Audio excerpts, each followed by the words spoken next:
გამარჯობა, მეგობრებო, მოგესალმებით ინტეგრას პოდკასტიდან. მე გახლავართ ნიაძერია და დღეს უნდა წარგიდგინოთ ძალიან საინტერესო სტუმარი, ძალიან საინტერესო თემით. ანა ღვინიანიძე, კოგნიტურ-ბიჰევიორული თერაპევტი. პირველ რიგში მადლობა, რომ გვეწვია და გულწრფელად რო გითხრა, ძალიან ველოდებოდი დღევანდელ ის ჩვენს შეხვედრას, იმიტომ რომ ეს არის საკითხი, რომელსაც რაღაცა პერიოდულობა არ გააჩნია და სულ აქტუალურია, იყო ადრეც, დღესაც და ალბათ სანამ ადამიანი არსებობს, სულ იქნება.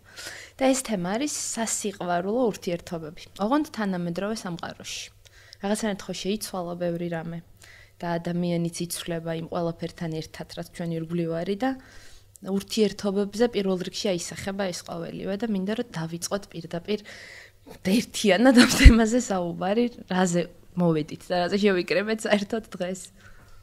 პირველ რიგში მადლობა მოწვევისთვის და სიმართლე გითხრა მეც ველოდებოდი დღევანდელ დღეს, იმიტომ რომ მინდოდა სადმე მაინც, ასე ვთქვათ, განმეხილა ეს საკითხი და არსებულიყო ქართულ ენაზე საუბარი, დიალოგი, სადაც ვისაუბრებდით ზუსტად ორი ადამიანი იმ თანამედროვეობაზე, რომელიც სასიყვარულო ურთიერთობებში დგას. და საბოლოო ჯამში რაზე მოქმედებს ამ ურთიერთობებზე, ანუ როგორ ვირჩევთ ზოგადად მეწყვილეს, თუ კი რა თქმა უნდა მეწყვილემდე მივიდა ხოლმე, ასე ვთქვათ, ურთიერთობა და ასე შემდეგ. და შეგვიძლია ანუ პირდაპირ დავიწყოთ ზოგადად იმითი, რომ მე გაგიზიარო ეს დაკვირვებები, ხო, რაც მაქვს და რა თქმა უნდა მე შენგანაც ძალიან საინტერესო იქნება, იმიტომ რომ შენ შეხება გაქვს ადამიანებთან, შენც უსმენ ადამიანებს ისევე როგორც მე. უბრალოდ აქვე მოდი ხაზგასმით ვიტყვი იმას, რომ ჩვენი მსჯელობები არ შეიძლება განზოგადდეს ყველა ჯგუფზე, ხო, ყველა სოციალურ ჯგუფზე, იმიტომ რომ მე მაქვს შეხება კონკრეტული სოციალური ჯგუფის წარმომადგენლებთან და შესაბამისად ეს რასაც ვიმსჯელებთ, შემდეგ უკვე განზოგადდება ზუსტად ამ ჯგუფის წარმომადგენლებზე, ხო, ანუ ადამიანებზე, რომელთაც აქვთ უმაღლესი განათლება, რომელთაც აქვთ საშუალო შემოსავალი, რაც დღესდღეობით ითვლება საშუალო შემოსავლად, არიან დასაქმებულები და ასე შემდეგ. ყოველ შემთხვევაში, აი ეს ღერძი მარტივად რო ვთქვათ, ხო, საქმიანობის და პროფესიული ღერძი დანამდვილებით გამართულია ხოლმე ამ ადამიანებში, ხო? ეს იქნება ალბათ ძალიან ზოგადი შესავალი იმისთვის, რომ ადამიანებმა არ იფიქრონ, ვინც ჩვენ გვისმენს, რომ ეს ეხება ყველას სრულიად, ხო, იმიტომ რომ ჩვენ არ ვიცით მაგალითად ადამიანები, რომლებიც ცხოვრობენ ქალაქგარეთ, სასიყვარულო ურთიერთობებს როგორ წარმართავენ. ჩვენ შეგვიძლია, მე შემიძლია ყოველ შემთხვევაში ვიმსჯელო ადამიანებზე, რომლებიც ძირითადად ცხოვრობენ ქალაქებში და დიდ ქალაქებში, როგორც წესი. რაც შეეხება ძალიან ზოგად დაკვირვებას, ხო, პირველი არის ის, რომ დღესდღეობით ჩვენ ვერ ვთანხმდებით ზოგადად რას ვუწოდებთ საერთოდ, ხო, აი მაგალითად ვისთვის რა არის სიყვარული. აქედან გამომდინარე, აი ამ უკიდურესი ფარდობითობის მდგომარეობაში, ხო, ანუ ფარდობითობა ნიშნავს იმას, რომ ჩემთვის რაღაცა სხვა არის სიყვარული, შენთვის რაღაცა სხვა არის სიყვარული და ასე შემდეგ და ასე შემდეგ. ანუ შეთანხმება იმაზე, თუ დღესდღეობით აი რას დავარქვათ სიყვარული, ხო, თითქმის არ არსებობს. ამიტომ ადამიანები გაცილებით უფრო მეტად არიან გზააბნეულები, ვიდრე შეიძლება ყოფილიყვნენ მაშინ, როდესაც ასე თუ ისე შეთანხმება არსებობდა, რას ვუწოდოთ ზოგადად სიყვარული, ხო? გარდა ამისა ძალიან დიდი მოძრაობაა დაწყებული იმისი, რომ მოდი გადავათვალიეროთ საერთოდ რას ვუწოდებდით ამ დრომდე სიყვარულს, არის თუ არა ეს საერთოდ აი ამ იარლიყის ღირსი, საბოლოო ჯამში ის ყველაფერი, რასაც ვუწოდებდით სიყვარულს და როგორ შეგვიძლია, ასე ვთქვათ, დავასახელოთ ის ყველაფერი, რასაც ჩვენ განვიცდით, ხო? აი მაგალითისთვის თუნდაც მიზიდულობა, რომელსაც ბევრი ადამიანი მიზიდულობად ასახელებს მაგალითისთვის აღგზნების მდგომარეობას, ხო? ეს აღგზნების მდგომარეობა ხშირ შემთხვევაში მოიცავს არის ნაზავი შფოთვის, ხო? და უშუალოდ მაგალითად უარყოფის მოლოდინის ძალიან ხშირ შემთხვევაში უბრალოდ ვიღაცისთვის ეს არის მიზიდულობა, ხო? დღემდე საბოლოო ჯამში ადამიანები, ხო, ხელმძღვანელობენ აი ამ ცნებებით, რომელიც საზოგადოება მათ ასწავლა როგორც რაღაც სიყვარულის აღმნიშვნელი, მაგრამ საბოლოო ჯამში, ხო, მაინც არ ვიცით რა არის ეს ყველაფერი, ანუ ვეძებთ სინამდვილეში განსაზღვრებებს. ამან, აი ამ ზოგად დაკვირვებას ხარო თავი მოვუყარო, ხო, მოიტანა ის, რომ აი სიტყვა უხვობის აუცილებლობა, ხო, ეს სიტყვა უხვობის აუცილებლობა ნიშნავს რას?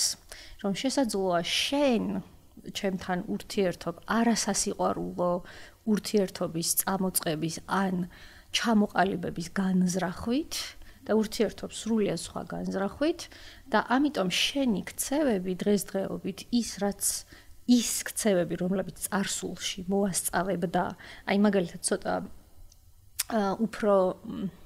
უფრო საშუალო ასაკის ადამიანებისთვის, ხო? მაგალითად დედაჩემის თაობისთვის, მამაჩემის თაობისთვის მოასწავებდა სასიყვარულო ურთიერთობის დადგომას, ეს ქცევები უკვე აღარ მოასწავებს ამას, ხო? ამიტომ ჩვენ გვიწევს, რომ ვილაპარაკოთ ძალიან ბევრი. აი შენ რას ეძებ, როგორ სასიყვარულო ურთიერთობას ეძებ და ასე შემდეგ და ასე შემდეგ, ხო? მე მგონი თან იმ საუკეთესო შემთხვევაში თუ მაგ შეკითხების დასმამდე მივიდა ურთიერთობა, იმიტომ რომ იქამდე აი ეს რო არაფერს არ მოასწავებს, ეს ტერმინი რო არის გაჩენილი ინგლისური situationship-ი, რაღაცას ვლაპარაკობთ, რა რაღაც არის, ოღონდ ამას სახელი არ გვქვია რა არის და ეს ისეთი გავრცელებულია, თან აი ახალ კიდე უფრო პატარა თაობაში, რომ რაღაცა ხდება, მაგრამ ეს არაფერს არ ნიშნავს, ეს დიდი ალბათობით არაფერი არ იქნება, არც მე მაქვს მოლოდინი, არც იმას, მაგრამ აი რაღაცა არის, მეგობრებიც არ ვართ, აი ეს არის. იცი რას დავაკვირდი კიდე, ეს არის ძალიან სიმპტომური, ესე რომ ვთქვა, ხო, რაღაცას შეგვიძლია ჩივილის სახით აღნიშნოთ, რომ ძალიან ხშირად ადამიანები გელაპარაკებიან იმაზე, რას არ ნიშნავს.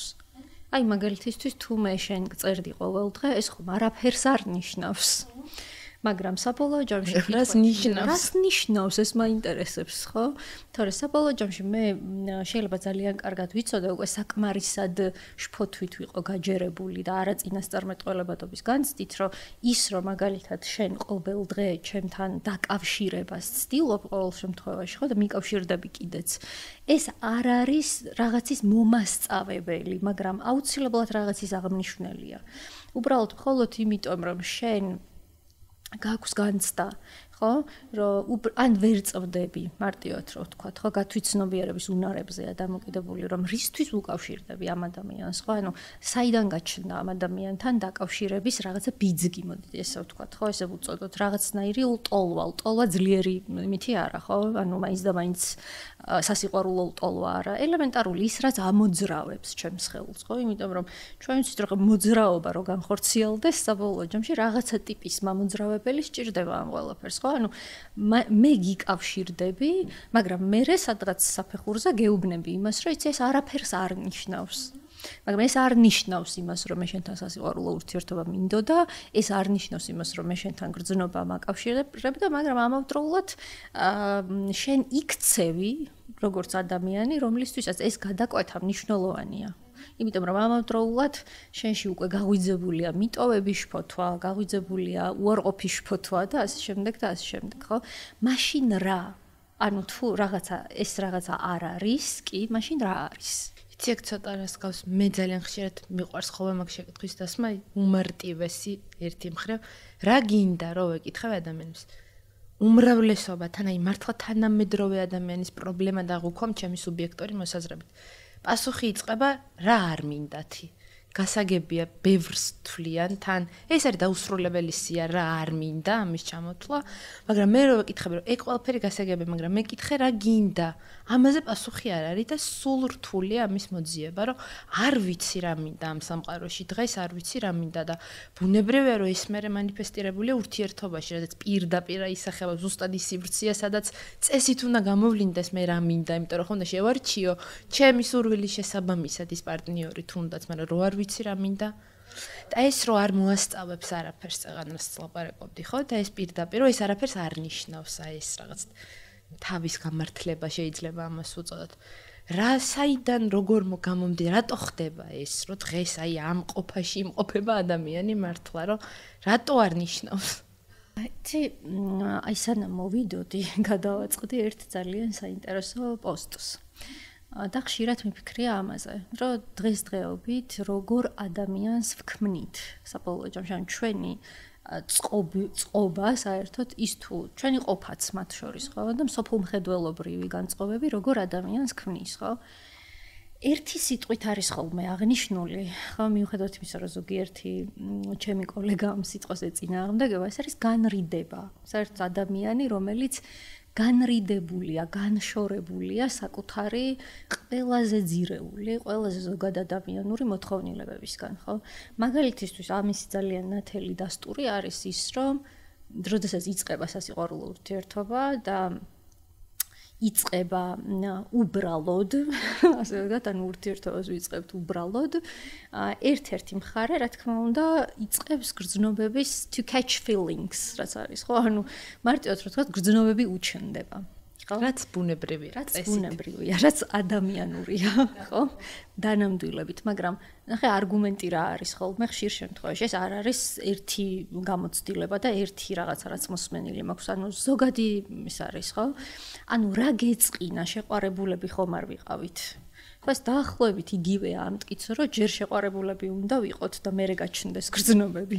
ანუ თითქოს სცენარებია ამოტრიალებული. საბოლოო ჯამში ჩვენ დავრჩით ძალიან სერიოზული სკრიპტების გარეშე, ანუ სოციალურ ფსიქოლოგიაში არსებობს ასეთი ცნება, ხო? როდესაც მაგალითად მე, როგორც მაგალითისთვის რომ ამბობ ფსიქოთერაპევტმა, დაახლოებით ვიცი, მე ჩემგან რას მოითხოვენ, რა ტიპის ქცევა არის მისაღები და ჩემგან რომელი ქცევა რას მიანიშნებს, ხო? მაგალითად რო ვთქვა, თუ დაუშვათ ფსიქოთერაპევტმა გადაინაცვლა სხეულებრივ ემაზე, ანუ საზღვრების რღვევაზე, ეს რა თქმა უნდა ფსიქოთერაპევტისგან არის მიუღებელი, ხო? მაგრამ საზღვრების რღვევად შეიძლება ეს არ ჩაითვალოს შეყვარებულებში, ხო, ბუნებრივია. და მაშინ, როდესაც მე არ მაქვს ქცევის განმსაზღვრელი იარლიყი. გულისხმობ რას, რომ ქცევის განმსაზღვრელი იარლიყებია შეყვარებული, სხვათა შორის, ქცევის განმსაზღვრელი იარლიყებია მეუღლე.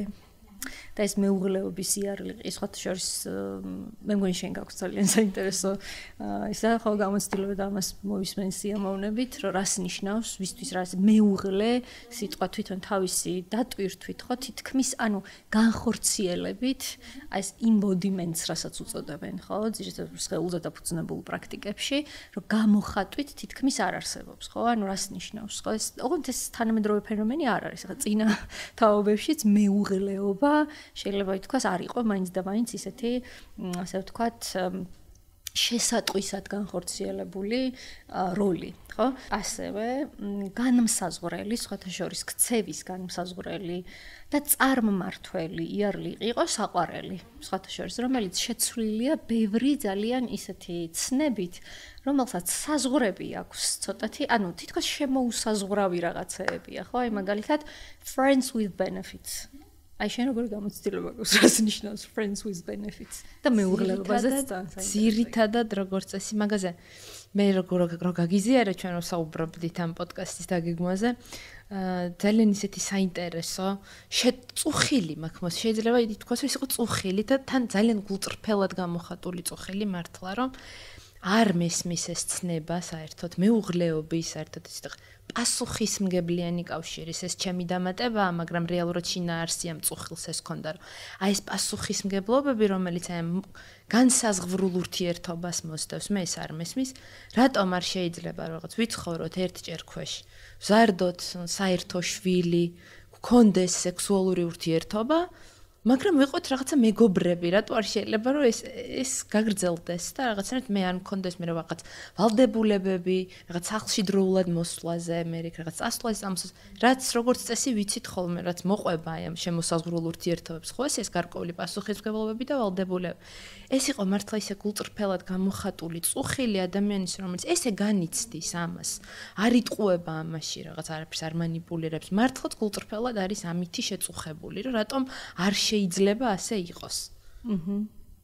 აი შენ როგორი ხედვა გაქვს, აი ეს ძალიან საინტერესო, სანამ ჩვენ ვისაუბრებთ თანამედროვე ჰეტეროსექსუალ მამაკაცზე და თანამედროვე ჰეტეროსექსუალ ქალზე, იმიტომ რომ მე პირადად ძირითადად უფრო შეხება მაქვს მათთან, ხო?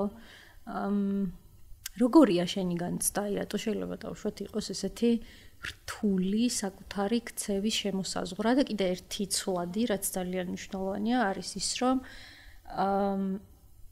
აი ეს განცხადება შეიძლება მოგისმენია კიდეც, ხო, რომ მე ისეთი ვარ, როგორიც ვარ, ხო, და ცვლილებას არ ვექვემდებარები. ანუ არანაირ ცვლილებას, ანუ არ ვიღებ ზემოქმედებას, ხო, ჩემზე ზემოქმედება არის შეუძლებელი. საბოლოოდ აი როგორია შენი გამოცდილებები ამ მიმართულებით? ჩემი დაკვირვებებით და ჩემი შეფასებით და მე ზოგადად ძირითადად სულ რაღაცა ეგზისტენციალური კუთხით ვუყურებ ხოლმე და აღვიქვამ საკითხებს და ყოველთვის როცა ადამიანებს ვუსმენ როგორც აღნიშნე და რაღაცნაირი გარკვეული ურთიერთობები მაქვს მათთან სულ პირდაპირ უკვე უნებურად ჩემი ტვინი რაღაცა მაგ ცნებებისკენ მიდის. პასუხისმგებლობა რა ვახსენე, პირველი რაც ჩემთვის ყოველ შემთხვევაში ყველაზე თვალშისაცემია და აქ პრინციპში არც გამოვყოფდი რაღაცა ის სქესობრივ განსხვავებას აქ არც გავაკეთებდი. ზოგადად ადამიანი როგორც დღეს მოცემულობა, ალბათ ყველაზე მეტად თვალშისაცემია ის პასუხისმგებლობის პრობლემა. ყოველდღიურად ვხვდები ამას ყველასთან და არა მარტო ყველასთან ძალიან გულწრფელად რო გითხრა მე თვითონაც როცა დავიწყე რაღაცა ამაზე ცოტა დიდ საკითხებზე ფიქრი მე საკუთარ თავთანაც მქონდა ეს პრობლემები და გარკვეული ისეთ ჩაღრმავებები და ასე შემდეგ მე თვითონ რა ურთიერთობა მაქვს ამ პასუხისმგებლობებთან და რას ნიშნავს საერთოდ პასუხისმგებლობა პასუხისმგებლობა კიდე ავტომატურად თავისუფლების ცნებასთან არის დაკავშირებული და ეს რაღაცა ჩვენი უპირობო მოცემულობა ადამიანი არის უპირობოდ თავისუფალი და ალბათ უნდა განმარტოთ რას გულისხმობთ, იმიტომ რომ მე ჩემი ცალკე ტკივილები მაქვს დღევანდელ სამყაროში თავისუფლების გაგებასთან და მე ვგულისხმობ თავისუფლებას, ანუ ადამიანის შესაძლებლობას, რომ აირჩიოს ნებისმიერ სიტუაციაში, თავად აირჩიოს, როგორ რეაგირებს, რა რეაქციას აძლევს გარემოს, რომელიც თავს დაატყდა. შეიძლება ძალიან მტკივნეულადაც, მაგრამ მას აქვს მიუხედავად იმისა, რომ ბევრი რამეა დეტერმინირებული მის ცხოვრებაში, ის მცირედი თავისუფლებაც ძალიან დიდი თავისუფლებაა, მე ესე ვიტყოდი. და აი ეს არის ძალიან მტკივნეული ადამიანებში. მე რომ მივხვდი გავაცნობიერე, რომ აი ამდენი შესაძლებლობა მაქვს. ამდენი პოტენციური გზა არსებობს იმისთვის, რომ მე რომელიმეს დავადგე. მე იმასაც მივხვდი, რომ მე პასუხისმგებელიც მე ვარ, იმიტომ რომ თუ მე ვირჩევ, შედეგებზეც პასუხი მე უნდა ვაგო. და თუ რაღაცნაირად მე ამას შევიზღუდავ, თან ერთი მხრივ ხო რაღაც პარადოქსულად ჟღერს ესეც მესმის, რომ დღეს ხო ყველაზე ძვირფასი თავისუფლება ადამიანისთვის სულ ამას გავიძახით, რომ უნდა ვიყოთ თავისუფლები, მაგრამ რამდენად გვესმის პირველ რიგში თავისუფლება და ურთიერთობაშიც ასე მგონია, ზუსტად ეს პრობლემა დგას, რომ ჩემი თავისუფლების გაქცევის მოთხოვნილებით არც იმ პასუხისმგებლობასაც გავურბივარ, არც მინდა რომ რაღაცები ავირჩიო და თუ არც არჩევი, არც არაფერი მექნება, შესაბამისად ეს თავის ტკივილიც აღარ მაქვს. ანუ პასუხისმგებლობა განცდილია როგორც წნეხი და სულის შემხუთავი დიდი ტკივილი, ტანჯვა. თავისთავად კი და აი შენ რო გისმენდი ახლა ზუსტად მახსენდება, რასაც ჩვენ ანუ კოგნიტურ ბიჰევიორულ თერაპიაში აღნიშნავთ უნარიანობის განცდით, ხო? და სხვაგვარად ეს ინგლისურ შესატყვისიც არის რომ agency არის ზუსტად რა, რომ მე როგორც ზრდასრულ ადამიანს სინამდვილეში განცდა მაქვს იმისი, რომ შემიძლია ავირჩიო, ანუ მრავალფეროვანი გამოხმაურებების საშუალება მაქვს, ხო? მაშინ, როდესაც ჩვენ საუბრობთ დაუშვათ ტრავმირებულ ადამიანზე, ხო? ანუ ადამიანზე, რომელსაც ხშირ შემთხვევაში საწყის საფეხურზე, ცხოვრების საწყის საფეხურზე, ხო? ჩამორთმეული აქვს ზუსტად აი ეს უნარიანობის უფლება პირდაპირ ვთქვათ, ხო? რა თქმა უნდა, ვითარდება იმისი განცდა, რომ თუ მე აღმოვჩნდი მჭიდრო პიროვნებად შორის ურთიერთობაში, საბოლოო ჯამში მე ვერ შევძლებ საკუთარი თავის დაცვას. სინამდვილეში მთლიანობაში ეს განცდა ჩნდება, ხო, რომ მე აღმოვჩნდები დაჩაგრული, ჩემი კეთილგანწყობით და სიყვარულით ისარგებლებენ და საბოლოო ჯამში მე გავქრები. ხო, მაგრამ ამავდროულად აი ამ გაქრობის და გაუჩინარების, ხო, ისე როგორც გადასანსვლის შფოთვას უფრო შეგვიძლია ესე ხატოვნად უწოდოთ, ხო, რომ ვიღაცა ადამიანი შთანთქავს, კი, ზუსტად, ხო? და ჩემგან აღარაფერი აღარ დარჩება, ხო? ანუ გავცამტვერდები.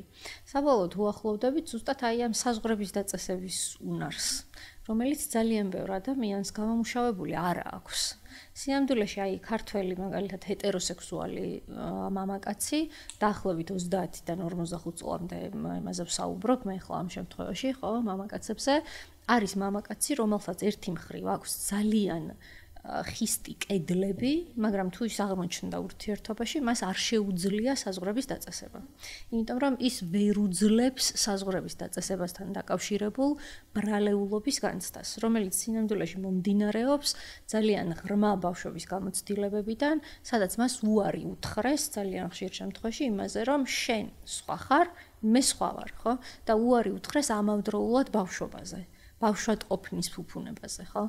იმიტომ რომ ბევრი მათგანი ითავსებდა დანამდვილებით ხშირ შემთხვევაში რომელიმე მზრუნველი პირის მანუგეშებლის ადგილს, ხო? ანუ ეკავა ეს მანუგეშებლის ადგილი, ხო? ამიტომ მაშინ და ძალიან ხშირი არის მაგალითისთვის, ახლა მაგალითად დღეს ძალიან ზოგადი სახით მოვყვები, რა თქმა უნდა, განვიხილავდი იმას, რომ რას განიცდის შენი სხეული, როდესაც შენი მეწყვილე მოდის შენთან და გამოხატავს ბრაზს.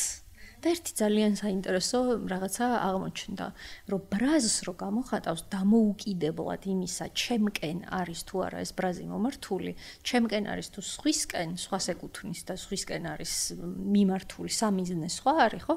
მე აღვიქვამ თავს დადანაშაულებულად ამ ყველაფერში, ხო?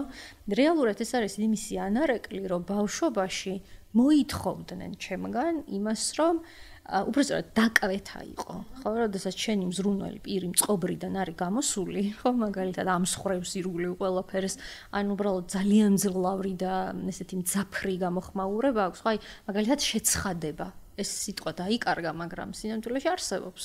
ხო, როდესაც შევიცხადებთ რაღაცას და ეს არის ძალიან ესეთი, ანუ დამძაბავი გამოცდილება მცირეწლოვანი ადამიანისთვის, ხო? იმიტომ რომ ძალიან დიდი მუხტია მისთვის. და საბოლოო ჯამში, ესე იგი, მე ვინაცვლებ ზუსტად იმ ბავშვის მდგომარეობაში, რომელიც თავს ვალდებულად თვლიდა, რომ აუცილებლად გაეწონასწორებინა მისი მზრუნველი პირი, იმიტომ რომ ეს რო არ გავაკეთო, ხო? ჩემს მზრუნველ პირს შეიძლება რაღაცა დაემართოს, ძალიან ხშირად ეს არის ზუსტად იმის განცდა, რომ მოკვდება ეს ადამიანი და მე დავრჩები მარტო. საბოლოო ჯამში მიტოვების ფოთვისგან თავდაცვა, მაგალითად ჰეტეროსექსუალ ქართველ მამაკაცებში არის ზუსტად ის, რომ მე მუდმივად ვიზრუნო, ანუ ეს მივიღო დაკვეთად, რომ ჩემი მეწყვილე გავათავისუფლო რაღაცა ემოციური მდგომარეობისგან. რა თქმა უნდა, ამას მოყვება ის, რომ ის მეწყვილე გრძნობს თავს უგულებელ ყოფილად, ხო, იმიტომ რომ ხშირ შემთხვევაში ირჩევენ უფრო უგულებელ მყოფ და დამაკნინებელ მიდგომებს, რომ რა განერვიულებს, ნუ ღიზიანდები, ხო, ანუ რამ გაგაღიზიანა და ასე შემდეგ და ასე შემდეგ.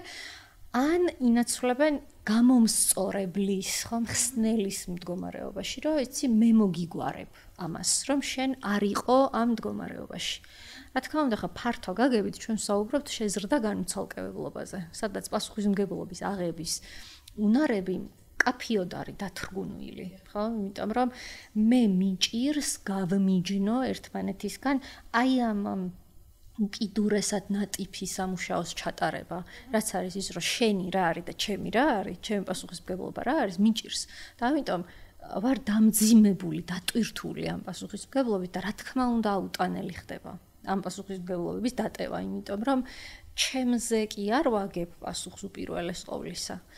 ყველაზე ვაგებ თითქოს პასუხს, ხო, საბოლოო ჯამში და უკვე გასაგები ხდება შენც ამბობდი, რომ რა საჭიროა ეს ვალდებულებები, ხო? ანუ მართლა წრფელად აქვთ ამისი, ანუ არ ესმით, არ შეუძლიათ ეს გაიშინაგნონ, როგორ შეიძლება პასუხისმგებლობის ფარგლებში იყო თავისუფალი. ასევე, იმიტომ რომ ეს პასუხისმგებლობა პირდაპირ უკავშირდება იმას, რომ შენ გაქრები.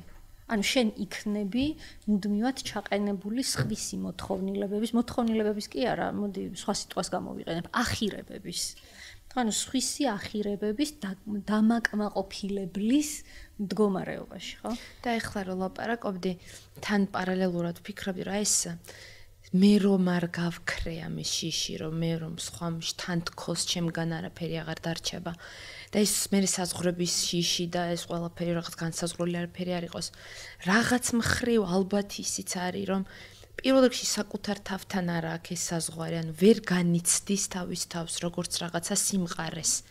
და თავის თავს რო ვერ განიცდის, შესაბამისად თვითკმარიც ვერ არის და ყოველთვის მერე მუდმივად ეს ძიების პროცესი, რომ რაღაცამ შემივსოს ეს სიცარიელე, რაც შემშია, იმიტომ რომ მე თვითონ არ ვიცი სად არის ჩემი საზღვრები, ყველასგან დამოუკიდებლად მე როგორც ცალკე ინდივიდი, წარმოდგენა არ მაქვს, ვინ ვარ, სად ვარ, როგორ ვარ და ასე შემდეგ. მე რესხობთან და კიდე იცი რა გამახსენდა, მოსაზღვრე მდგომარეობებს ახასიათებთ ხოლმე, აი ეს მიტოვების შიში, რომ მე ძალიან მეშინია რომ იმატოვებენ და მე ვევაკეთებ საბოტაჟს ჩემი ურთიერთობების და მე როცა შენ რაღაცა გამოგიყვან წყობიდან და უკვე აღარანაირ სივრცეს აღარ დაგიტოვებ რომ მართლა ჩემთან დარჩე და მართლა რეალურად მტოვებ, მე განმტკიცება იმისა რომ აი ხო ვამბობდი რომ მე მიმატოვებდნენ და სწორად მეშინო და რომ მეშინო. ეს ყველაფერი მე ისე გადაზელილია ერთმანეთში და იმდენად ქაოტურ მდგომარეობაში იმყოფება ადამიანი რომ მე მგონი აქედან ლოგიკურია რომ მივდივართ სადამდე.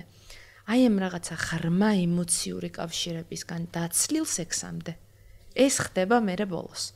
რომ შეთანხმება რომ რაღაც აი ეს მეგობრული, აი friends with benefits ეს მდგომარეობა რომ არანაირი ვალდებულება, არანაირი პასუხისმგებლობა მე მომისმენია გუშინაც გაგიზიარე რომ საუბრობდით ჩემი რაღაც არა მხოლოდ პაციენტებზე არ მაქვს საუბარი ძალიან ბევრ საახლობლოში სამეგობროში მე წინასწარ გავაფრთხილე აი ეს მდგომარეობა იცოდა რომ ჩემთვის ეს არაფერი არ არის და ჩვენ უბრალოდ რაღაცა გავერთობით კარგ დროს გავატარებთ ერთად და მე დავიშლებით და ამისგან არაფერი არ იქნება და ის ზუსტად ის გაკვირვება რომ მე ხო წინასწარ გაგაფრთხილე და შენ როგორ გაგიჩნდა გრძნობები მე ხო არ შეგპირები ვარ არაფერს აი ეს ცალკე ანუ ეს არის ზუსტად ანგარიშვალდებულებისგან თავდახსნის ერთ-ერთი საშუალება ხო ჩვენ ვიცით სხვათა შორის ტრიადა ეგრეთ წოდებული პიროვნული თავისებურებების ერთი ძალიან გაცვეთილი ცნება არის და ქვია ნარცისულობა, ხო, მეორე არის მაკიაველიანურობა და მესამე არის სადიზმი.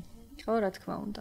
ხა ესენი მიუხედავად იმისა, რომ ძირითადად მაინც უფრო ფსიქოანალიტიკურ ჩარჩოს გვახსენებს, ხო? სისასტიკე ჩუმიც შეიძლება იყოს სხვათა შორის, ხო? ანუ და ძალიან ქვეზღურბლოვნად მოქმედი.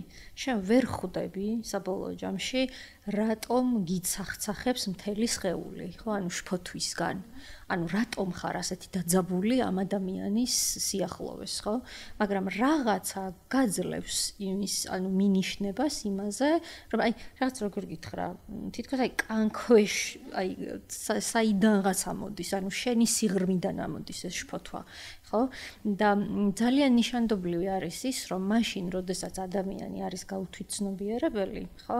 მისი შფოთვა შენი სატარებელია, თუ მით უმეტეს შენ ხარ ანუ შენ გაქვს მგრძნობიარეს იარლიყი მოკუთვნებული ხო რომ შენი გრძენი ჩემი გრძნობებით შენი გრძენი სინამდვილეში ჩემი საგრძნობით შენი გრძენი ხო და ეს ძალიან გავრცელებული კანონზომიერება ქართველ ჰეტეროსექსუალ მამაკაცსა და ქალს შორის როდესაც ქალი გადადგება ხოლმე ანუ გადატვირთვის მდგომარეობაში მყოფი ქალი ანუ წალეკილი იმითი რომ მამაკაცი თვალს არ უსწორებს, ხო, თავისივე იარებს და ეს არის მაკიაველიანურობა მეტი რა არის, ხო, ფართო გაგებით, რომ მე შენ გაფრთხილებ, მაგრამ მაინც ვაგრძელებ შენი სიყვარულით და კეთილგანწყობით სარგებლობას. მიუხედავად იმისა, რომ ძალიან კარგად ვიცი, გულწრფელები რო ვიყოთ, რომ საბოლოო ჯამში სწორედ ეს გრძნობებია ის რაც მე მჭირდება ხო მაგრამ ნახე რას ვაკეთებ ანუ მთლიანობაში როდესაც შენ ჩემგან საპასუხოს მოლოდინი გაგიჩნდება გეუბნები რას რომ შენ გეჩვენებოდა ხო ანუ მე შენ გაგაფრთხილე და შესაბამისად შენ რო გრძნობები გაგიჩნდა შენ ხარ არაადეკვატური ხო შენ ხარ შეშლილი ანუ ამის მტკიცება ხდება ძალიან აქტიურად ხო და კიდევ არის ერთი ძალიან ისეთი სპეციფიკური მდგომარეობა ხო რომ რეალურად ეს კავშირები არის წარმოსახვითი როგორც წესი და წარმოსახვის უნარზე დაფუძნებული საბოლოო ჯამში თუ კი შენ ხო ეს შეიძლება მამაკაცის იყოს სხვათა შორის ხო ეხა ოღონდ იშვიათად მინახავს მე ძირითადად უფრო არის ჰეტეროსექსუალი ქალი ამ როლში კი ნამდვილად რომ მე თუ კი შენ რაღაცა მარცვალს ხო უწოდებენ კიდეც ხო breadcrumbing ანუ რაც არის ხო ეს ნამცეცები ხო ასე ვთქვათ ანუ თუ ამ მარცვალს გადმომიგდებ დანარჩენს ჩემი წარმოსახვით შემოვაქსოვ ამ ყველაფერს, ხო? მაგრამ ეს წარმოსახვა როგორც წესი არის ნაწარმოების შფოთვის და ამებისთვის. რომ საბოლოო ჯამში მე იმდენად უიმედო და უსასწორო მდგომარეობაში არ აღმოჩნდე, იმიტომ რომ სინამდვილისთვის თვალის გასწორება არის უკიდურესად ტკივნეული. იმიტომ რომ უნდა მივიღო, რომ ეს ადამიანი, რომლისგანაც მე ველოდი სიყვარულს სინამდვილეში, არის სწორედ ის ადამიანი, რომელსაც ყველაზე მეტად არ შეუძლია ჩემთვის სიყვარულის გაცემა, ხო? მაგრამ მსგავსი ურთიერთობები ცოცხლობს, ანუ საწვავი პირდაპირ ვთქვათ, არის რა თქმა უნდა წარმოსახვა. და წარმოსახვა და წარმოსახვითი ცოტა შორს თუ წავალთ ცალსახად ძალადობრივ ურთიერთობაში ზუსტად ქალის როგორც მსხვერპლის პოზიციაში განსაკუთრებით კარგად იჩენს ხოლმე თავს აი ეს ძალადობის ციკლი რაც ვიცით და ეს თაფლობისთვის პერიოდი როცა მე მოძალადე ბოდიშის მოხდას იწყებს და ეს რა დამემართა და მაპატიე და ასე შემდეგ ზუსტად იმ წარმოსახვითი ნაყოფის პროდუქტია რომ უნდა რომ დაუჯეროს და მე ინდობა და მე პატიობს და ისევ იმავე აი მანკიერ წრეზე ბრუნავს სანამ რაღაცა არ მოხდება გამოხლეჩვა ერთმანეთისგან და დახსნა ამ ადამიანის და საბოლოოდ იმედის დაკარგვა. ზოგჯერ იმედის დაკარგვა არის ერთ-ერთი ყველაზე მნიშვნელოვანი ნაბიჯი, რაც კი შეიძლება გადაიდგას. თუმცა როგორი მიმდინარეობა აქვს საერთოდ ამ ურთიერთობას, როგორც კი ეს არის სიმართლე გითხრა ბოლომდე მაინც აუხსნელია ჩემთვის, რომ როგორც კი იმედს კარგავს, ეხლა თანამედროვე ჰეტეროსექსუალ ქალზე არის საუბარი, ხო? როგორ შეიგრძნობს თანამედროვე ჰეტეროსექსუალი მამაკაცის სხეული ამას ეს არის ძალიან საინტერესო საკვლევი, ხო? იმიტომ რომ შეიგრძნობს და როგორც კი მე ვწყვეტ იმედიანობას, გაძლევ იმას, რაც შენ გჭირდება იმისთვის, რომ ამ იმედმა გააგრძელოს არსებობა. ანუ გაბრუნებ, რა თქმა უნდა, იმ იმედიანობაში, რომლის საფუძველზეც გრძელდება მსგავსი ურთიერთობები, ხო? როგორც წესი, ეს ურთიერთობები არის შიმშილზე დაფუძნებული ურთიერთობები, ხო? ანუ ქართველი ჰეტეროსექსუალი ქალი სამწუხაროდ მიჩვეულია ზუსტად აი ამ შიმშილის მდგომარეობაში ყოფნას, ხო? ანუ ეს დანაყრებულობა მისთვის ძალიან უჩვეულო მდგომარეობაა, ხშირ ბევრი ქალისთვის ყოველ შემთხვევაში, ხო? აი რაც შეეხებოდა კიდე აი იმას რომ მე შენ გაგაფრთხილე, ხო? არსებობს ესეთი ფენომენი პოლიამორიის სახით. ხო, ეს პოლიამორია თავისი ბუნებით ძალიან ბევრი მიფიქრია, რამდენად შესაძლებელია საერთოდ. და თუ კი პოლიამორია შესაძლებელია საერთოდ, ეს შესაძლებელია სრული უსაფრთხოების განცდის პირობებში. მაშინ, როდესაც მე აღარ მეშინია სიკვდილის სინამდვილეში, მაშინ, როდესაც მე საკუთარ მოკვდავობასთან მთლიანად ვარ დაზავებული, ხო? და მაშინაც კი თუ კი ჩემი მეწყვილე, ასე ვთქვათ, ჩემი შეყვარებული აირჩევს სხვასთან ყოფნას, ხო? იმ სასიყვარულო კავშირების შემდეგ, რომელიც მას აკავშირებს სხვა ადამიანებთან კიდევ, ხო? მე ძალიან ღრმად ვარ დარწმუნებული აი ამ მთლიანად ვარ გაჟღენთილი ამ უსაფრთხოების განცდით, რომ მე შევძლებ გადარჩენას, მე შევძლებ გავუძლო ყველაფერს, რაც დაუშვათ თან ახლავს იმას, რომ სხვა აირჩიეს. მოდი ახლა გადავალოთ თვალი, როგორი კულტურაა საქართველო სინამდვილეში, ხო? და როგორი მოწესრიგებული გვაქვს ბრჭყალებში ურთიერთობა ეჭვიანობასთან და შურთან. ეს ორი უნიშნულოვანესი ემოცია, რომელიც აღნიშნავს ჩვენს ნაიარევებს, ხო? იმიტომ რომ ბავშვობაში ხშირად სხვა აირჩიეს. ძალიან ხშირ შემთხვევაში. და რაც ყველაზე მთავარია, ეჭვიანობა აიკრძალა. და ორი უკიდურესობა გვაქვს, ხო? რომ ერთი არის ეჭვიანობა, რომელიც სრულ დამანგრეულობას უკავშირდება, მაგრამ ეს რამდენად არის ეჭვიანობა სიმართლე გითხრათ დამაფიქრებელია, შეიძლება იყოს შურიც კი, არა იმდენად ეჭვიანობა, ხო? და მეორე უკიდურესობა არიან ადამიანები, რომლებიც სრულიად უარყოფენ აი ამ ორ უძირითადეს, ანუ აღმნიშვნელს ადამიანურობის, ხო? და არასრულფასოვნების განცდის. იმიტომ რომ შურიც აღნიშნავს არასრულფასოვნების განცდას, რომ შენ გაქვს ის, რაც მე ვთვლი, რომ სიყვარულისთვის არის საჭირო და ამიტომ მე შენი მშურს, ამიტომ ვისურვებდი ამას, თუმცა ამავდროულად სადღაც გულის სიღრმეში შენს განადგურებასაც ვისურვებდი, მაგრამ ეჭვიანობა ნიშნავს იმას, რომ მე ვისურვებდი შენს დასაკუთრებას, იმისთვის, რომ შენ ჩემგან არ წახვიდე. ანუ მიტოვების შფოთვის აღნიშნულია, ხო, ბუნებრივია ეჭვიანობა ხშირ შემთხვევაში.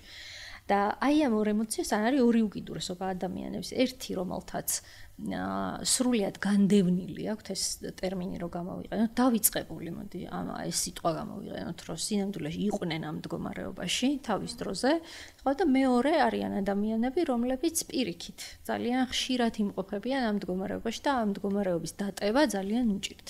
ხო, ორივე არის რა თქმა უნდა მოუწესრიგებელი ურთიერთობა ამ მდგომარეობასთან.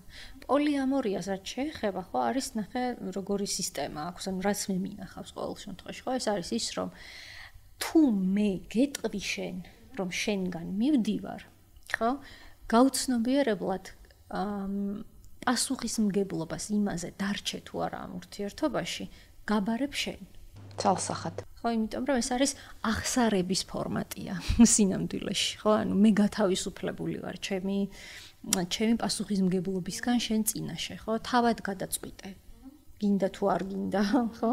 და ასე შემდეგ. მაგრამ ძალიან ხშირ შემთხვევაში ხა აი ეს რაღაცა როგორ გითხრა ცოტათი ისეთი სინამდვილეს მოწყვეტილი სცენარი ხო განვიხილეთ, ხო? რომ შესაძლებელი, შეიძლება ალბათური არის პოლიამორია, ხო? მაგრამ მე არ მინახავს ადამიანი ყოველ შემთხვევაში საკმაოდ ხანგრძლივი დროის მანძილზე გამოცდილების, მათ შორის თერაპიული პრაქტიკის, სადაც ამ მოდელმა გაამართლა გულისხმობს, სადაც მოგვარდა ის სირთულეები, რომელიც წამყვან ურთიერთობაში იყო, საწყის ურთიერთობაში, ესე ვთქვათ, ხო? ძალიან ხშირად ეს არის არატკბობისთვის გადადგმული ნაბიჯი, ხო, რომ მოდი შემოვიტანოთ მრავალფეროვნება დაუშვათ ურთიერთობებში და ასე შემდეგ, მაგრამ ნახე რა ის არის, რომ იმდენად უსაფრთხოთ ვარ მე შენთან, რომ მე არ მეშინია სხვისი დაშვების. ასეთი რაღაც აღწერილი აქვს მიშელ უელბეკს მაგალითად თავის წიგნებში, სადაც ორ ადამიანს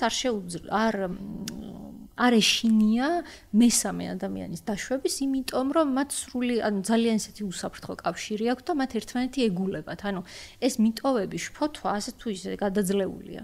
მაგრამ მაშინ, როდესაც ჩვენ მესამე შემოყავს, ხო?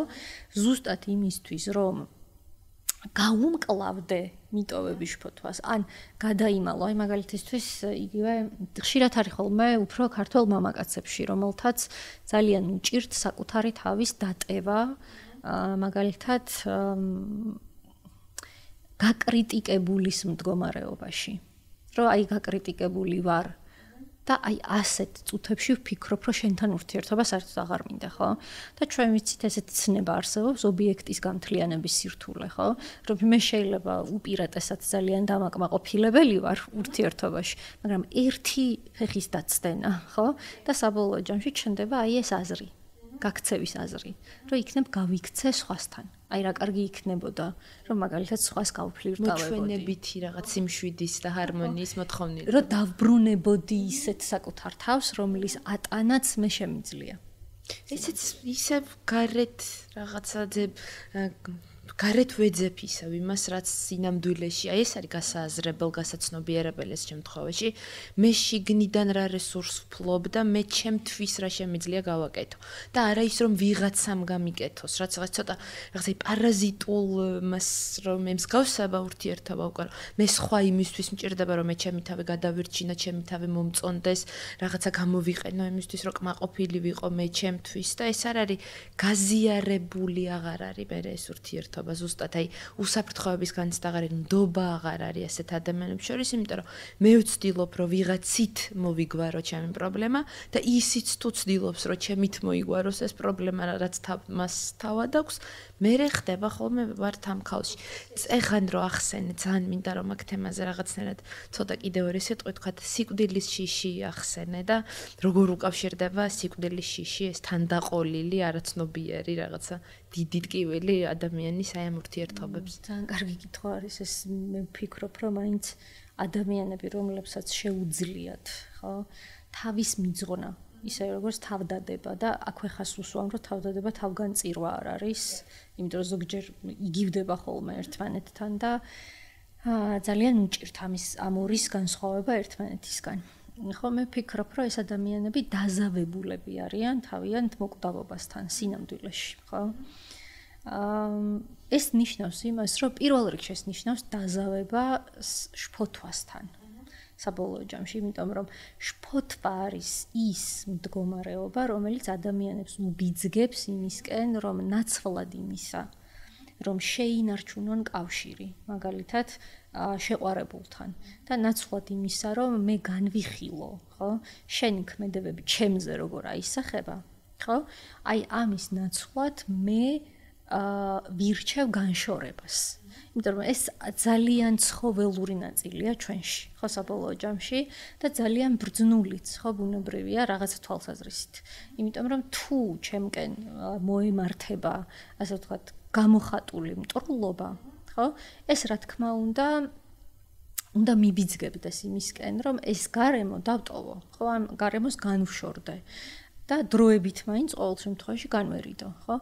მაგრამ როდესაც ჩემი გამკლავების გზა, მაგალითად უთანხმოებებთან გამკლავების გზა მუდმივად არის გაქცევა, არა დროებით, არამედ მუდმივად გაქცევა, ხო?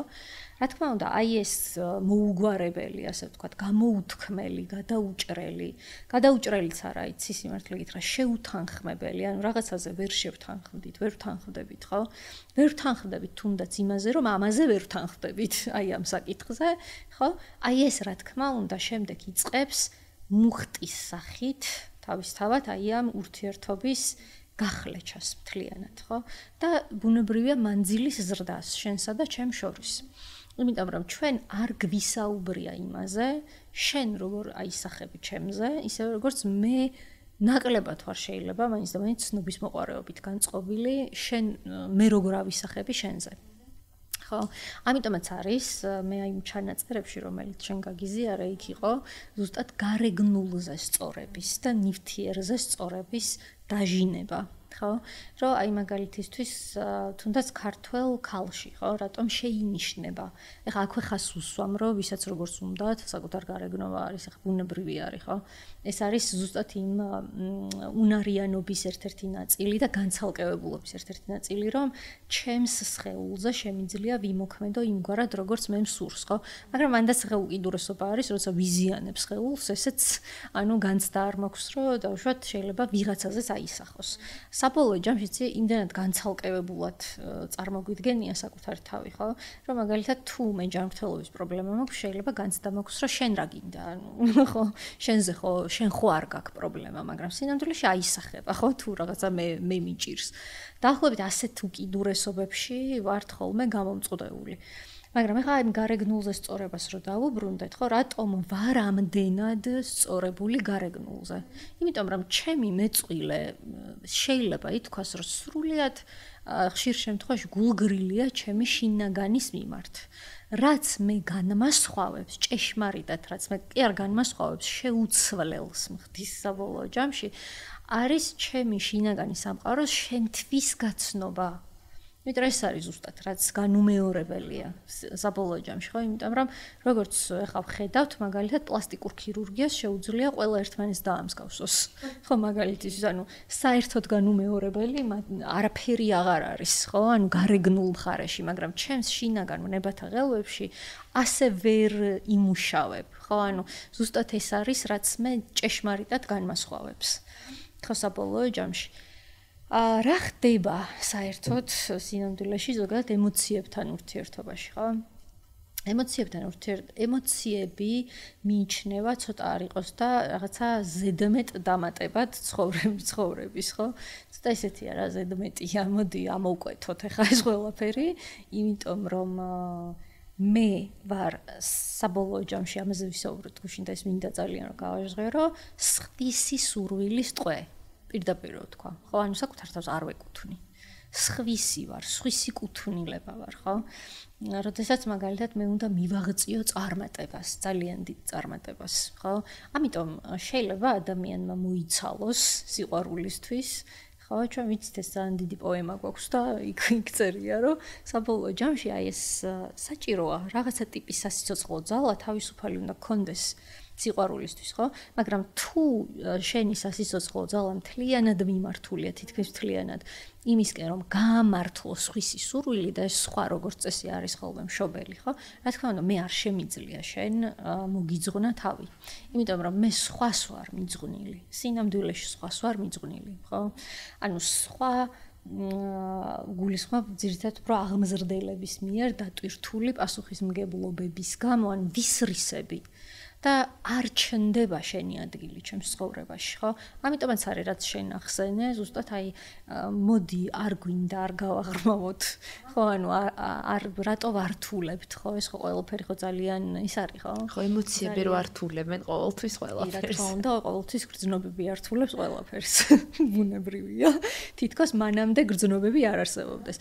ერთი ტყუილი კიდე რაც შემოძლეული გვაქვს, ხო? და გასაღებულია როგორც ესეთი, ანუ შესაძლებელი არის just sex-ის ტყუილი, ხო? ანუ მხოლოდ სექსის ტყუილი. ადამიანები არ ურთიერთობენ, ინსტინქტი არ არის ადამიანთან სექსუალობა, ხო? როგორც წესი, მე მიზიდავ შენ, იმიტომ რომ უკვე რაღაც არაცნობიერი, ასე ვთქვათ, გააღვიძე ჩემში, უკვე სინამდვილეში გავხარ ვიღაცას. საბოლოო ჯამში, ხო? და მე შეიძლება ემოციური კავშირი აღარ განვივითარო, მაგრამ სინამდვილეში ეს გადაკვეთა უკვე აღარ არის მხოლოდ სექსის სივრცე, ხო? აქვე აი შენი აზრის ძალიან საინტერესო იქნება ამაზე, ხო, აი ემოციებს როგორ ეპყრობა თანამედროვე ადამიანი და რას უშურება უგულებელყოფით. სრული გაქრობით აბსოლუტურად.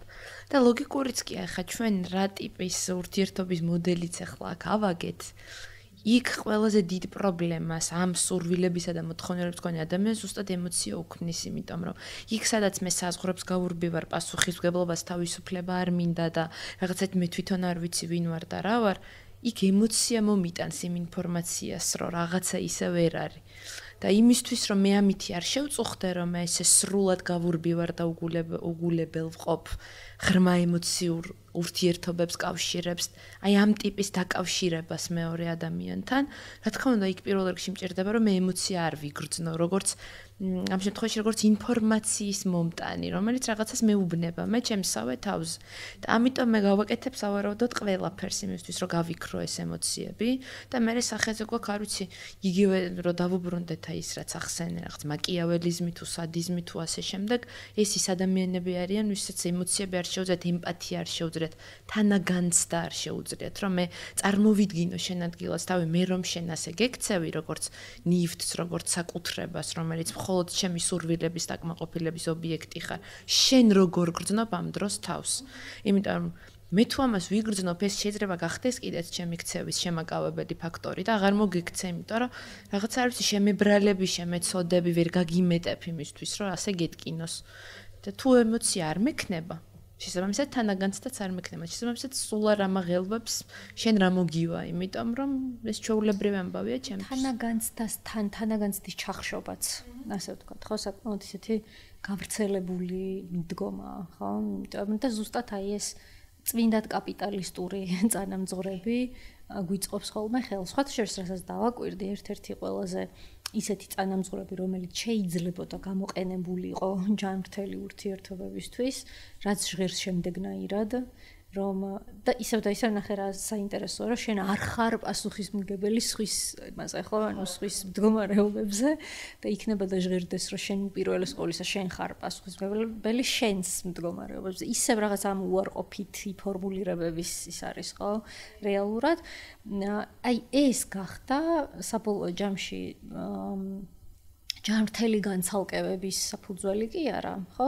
გახდა ის, რომ იცი რა არის, ახლა მე როგორ მოვიქცევი, ამას გადამწყვეტი მნიშვნელობა არ აქვს, იმიტომ რომ თვითონ ახლა არ გაბრაზებულიყო, ხო? ანუ საბოლოოდ ადამიანების ნაწილს, ხო, ჩვენ ვთხოვთ ესეთ განღმრთობილობას, რომ იცი მე შენ რო ტკივილს მოგაყენებ, არ გაბრაზდა. ეს შენი ის არის, შენი მხარე არის, ხო?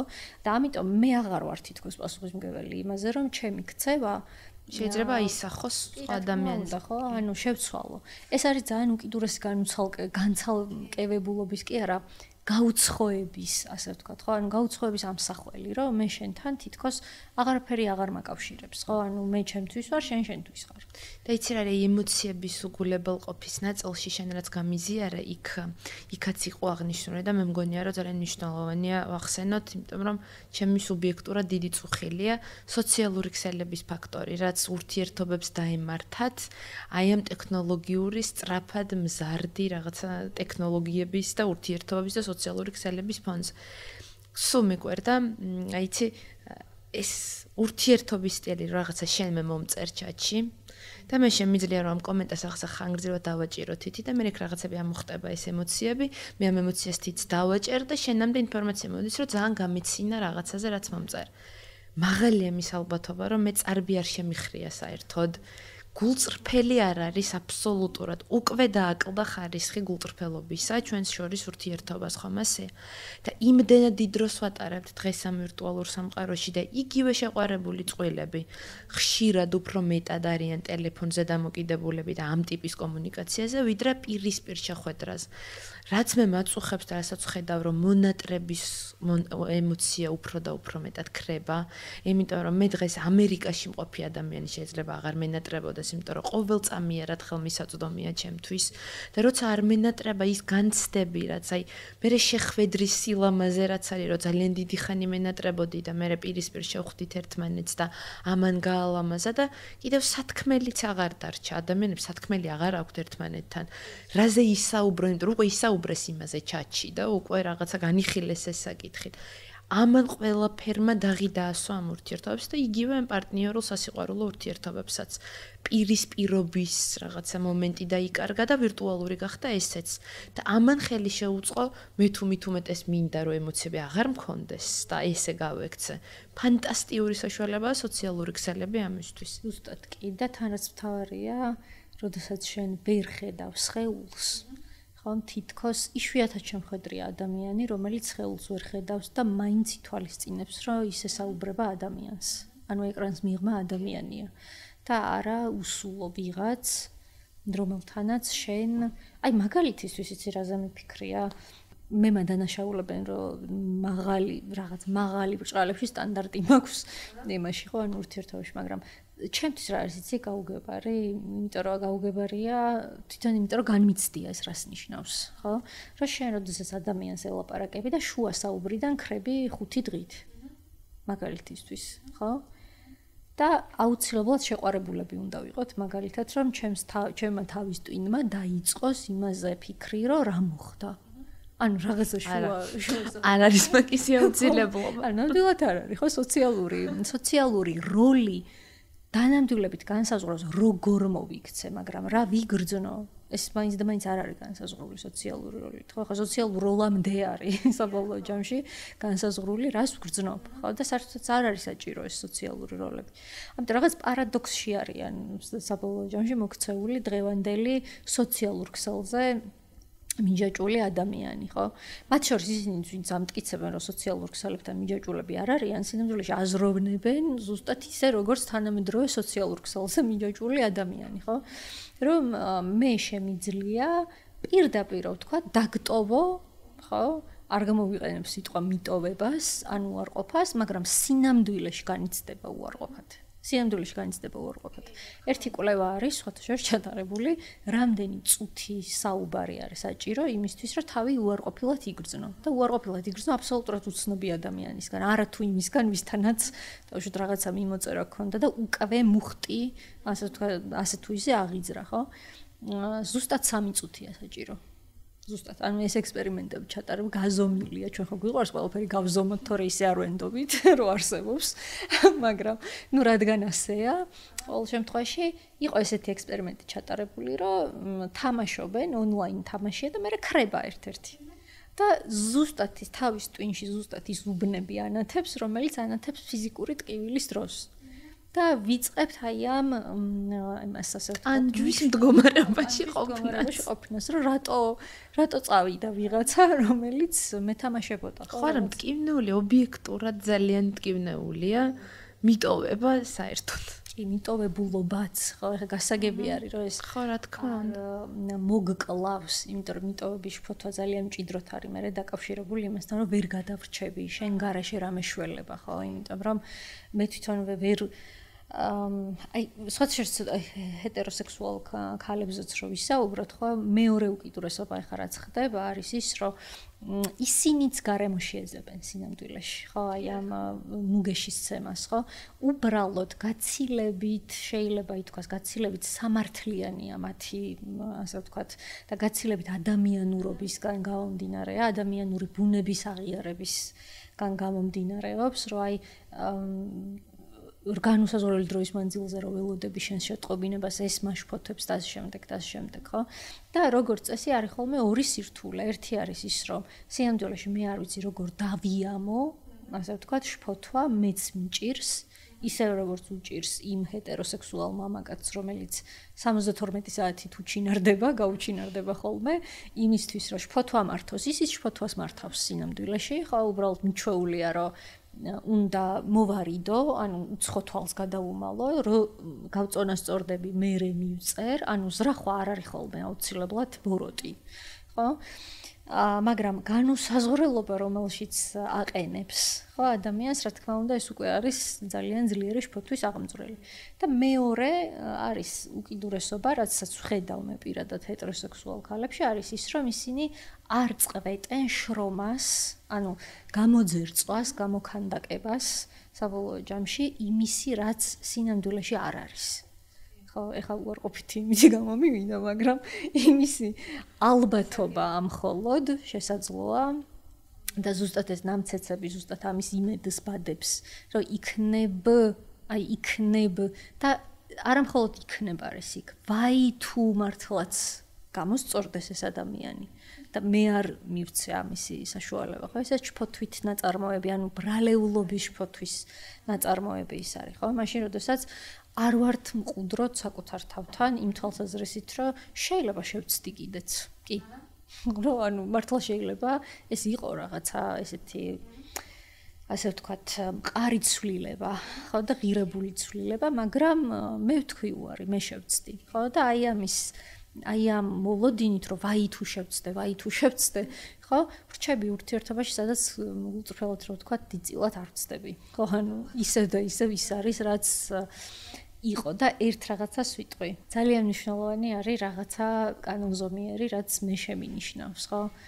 როგორ იქცევა ქართველი მამაკაცი ურთიერთობის დასაწყისში და რა ხდება ურთიერთობის დასაწყისში და რა ხდება მერე. ხო და რას ეფუძნება საერთოდ ეს ყველაფერი, ხო? დასაწყისში გაძლევს ყველაფერს, რაც გჭირდება. ანუ ეს არის ყურადღება, გულისხმიერება, მზრუნველობა, შენს მოთხოვნილებებთან გამოხმაურების საკმაოდ თანმიმდევრულობა და ასე შემდეგ და მას შემდეგ რაც შენ იწყებ საპასუხოს მოლოდინს, ანუ შეყვარებას იწყებ.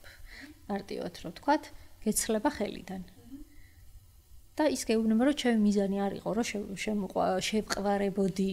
ხო, რაც რა თქმა უნდა, სრულიად შენი ქცევები სრულიად სხვა რაღაცაზე მიანიშნებს. იმიტომ შენ შრომობ იმისთვის, რომ შეუყვარდე ადამიანს. მაგრამ ამავდროულად შრომობ იმისთვის კი არა, რომ გააგრძელო გამოხმაურება ამ მოთხოვნილებებთან და სურვილებთან, ხო? არამედ შრომობ იმისთვის, რომ დაიტოვო შორი ახლოს. ხო, შორი ახლო ურთიერთობები, რაც შენ ახსენე, casual მაგალითად, ხო, ეს არის შორი ახლო ურთიერთობები და situationship-იც ასევე, ეს არის სასხვათაშორისო ურთიერთობები, სასიყვარულო ურთიერთობები, ხო?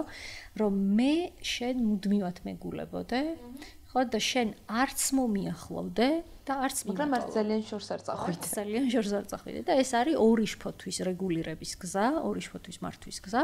ერთი არის მიტოვების შფოთვა, მეორე არის შთანთქმის შფოთვა. რაც შეეხება ქართველ ქალს, ესეც სამართლიანობა ითხოვს, რომ აღინიშნოს, ხო? ქართველ ქალს ზედაპირზე უტივტივებს დანამდვილებით მიტოვების შფოთვა, გაცილებით უფრო ესეთი წვდომა აქვს მიტოვების შფოთვასთან, მაგრამ მე მინახავს და ეს არის ჩვენთვის უძვირფასესი გამოცდილებები, რომ მინახავს უსაფრთხო ურთიერთობაში აღმოჩენილი ქართველი ქალები. და სინამდვილეში როგორ წამოტივტივდება ხოლმე შთანთქმის შფოთვა, რომ მე აღმოჩნდები შთანთქმული. იმიტომ რომ ის მამაკაცი, რომელიც შენ არც შორს გიშვებს და არც ახლოს, ხო, საბოლოო ჯამში შთანთქმით არ გემუქრება. სინამდვილეში არ გემუქრება, მაგრამ ობიექტურად არა, მაგრამ სუბიექტურად აღქმული საფრთხე ამისა. რა თქმა უნდა, მაგრამ შთან თქავს, ეს ძალიან კარგი შენიშვნაა, იმიტომ რომ იმ ხელას სიცოცხლო ძალის შთან თქმა ხდება, რაც არასდროს არ მოხდება თან მიმდევრულ უსაფრთხო ურთიერთობებში. ხო, უსაფრთხოება ნიშნავს რას? რამდენიმე აღნიშნული აქვს, ხო? ანუ მიჯაჭულობის თეორიის ენა რო გამოვიყენოთ. ეს არის თან მიმდევრულობა, ეს არის ის თუ რამდენად ზუსტად ვეხმაურები შენს მოთხოვნილებებს და ასე შემდეგ კიდევ რამდენიმე ეს არის ხო განზომილება, მაგრამ ერთ-ერთი არის ის რომ საკამარისად ხშირად ხდება სწორად გამოხმაურება ჩემს მოთხოვნილებებთან. ხო? და სხვათა შორის ესეც გამოთვლილი აქვს გოთმანის ინსტიტუტი არის ესეთი, რომლებიც წყვილებს იკვლევენ ძალიან დიდი ხანია უკვე. და დაახლოებით საუბარი არის 70%-ზე. ხო, ის 30% გაქვს ავანსად, ასე რომ ვთქვათ, რომ შეგიძლია არ გამოეხმაურო ეგრეთ წოდებულ ბიდს, ანუ მცდელობას, რომ მე მოვდივარ შენთან ჩემი მოთხოვნილების დასაკმაყოფილებლად. და ეს მოთხოვნილება შეიძლება იყოს ძალიან ისეთი, ძალიან ერთი შეხედვით ვიღაცისთვის ხელწამოსაკრავი, ხო, რომ გახედე, ნახე როგორი ლამაზი ჩიტია. და შენ როცა ხე მობილურში ხარ თავჩარგული, რა თქმა უნდა, მე გაგიჭირდება ჩიტის აღქმა. რა თქმა უნდა, ანუ გამზიარებელი აღარ ხარ. ხო, და საბოლოო ჯამში ჩვენ ვეძებთ ჩვენი მდგომარეობების გამნაწილებელს, რომ ვიღაცასაც უწილადოთ ეს მდგომარეობა. საკუთარი ცხოვრება, ცოტა უფრო ფილოსოფიურად და ფართო სპექტრში რო აღვიქვათ, ცხოვრება უნდა გაუნაწილო, არსებობა მართლა ვიღაცას და ალბათ სამართლებმა მოითხოვს თქვათ, რომ საშიში არის რაღაცნაირად და ამაში შეგვიძლია რომ გავიგოთ ქალებისაც, კაცებისაც, რომ ნამდვილად საშიშია ეს განაწილების ამბავი, მაგრამ საინტერესოც არის ძალიან და ეგეთი მნიშვნელოვანი. საინტერესოც და აი ეს მინდა ბოლოს ვთქვა, რომ სამწუხაროდ ადამიანების უმრავლესობა, დღესდღეობით უმრავლესობამ საკუთარი ცხოვრება მოაწესრიგა მარტოობის ირგვლივ. სინამდვილეში მათთვის მარტოობა გაცილებით უფრო უსაფრთხოა, ვიდრე ურთიერთობები. ნამდვილად. უღრმესი მადლობა. არ შემიძლია რომ არ ვთქვა, ძალიან დიდი მადლობა. ძალიან მნიშვნელოვანი და ძალიან საინტერესო თემაზე საუბრისთვის და წარმატებები ძალიან ბევრი. მადლობა შენი გამოცდილების ასევე გაზიარებისთვის. მადლობა. ნახვამდის.